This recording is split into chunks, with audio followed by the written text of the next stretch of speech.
શ્રી સરસ્વતી શારદા પ્રાથમિક શાળા ભિલોડામાં નવીન ઉમંગ અને ઉત્સાહ સહ પ્રવેશોત્સવની ઉજવણી કરવામાં આવી।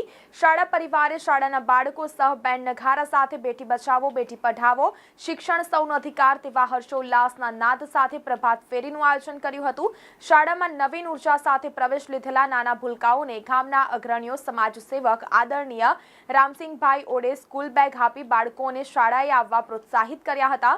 શાળામાં આમંત્રણને માન આપી પધારેલ દાતા રામસિંહભાઈ યોગાચાર્ય હિતેન્દ્રભાઈ પંચાલ સ્વાધ્યાય પરિવારમાંથી પધારેલ ધ્યાન ભાવસાર તેમજ વાલીગણમાંથી પધારેલ ડિમ્પલબેન અસારી તેમજ મોટી સંખ્યામાં ઉપસ્થિત વાલીઓનું શાળાના આચાર્ય પુષ્પાબેન પાંડોળ નીતાબેન ભરતભાઈ તેમજ લીનાબેન સહ શાળા પરિવારે પુષ્પગુચ્છથી સ્નેહભર્યું સ્વાગત કર્યું હતું।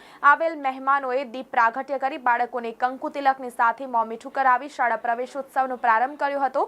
શાળાના બાળકોએ પ્રવેશોત્સવ નિમિત્તે પોતાનું વક્તવ્ય આપી પોતાના રહેલી તેમજ વક્તા શૈલીનું તેમજ સુંદર પ્રદર્શન કર્યું। સમગ્ર કાર્યક્રમનું સંચાલન શાળાના હેમલતાબેન તેમજ કાર્યક્રમના અંતે આભાર વિધિ લીલાબેને કરી પ્રવેશોત્સવ પૂર્ણ જાહેર કર્યો હતો।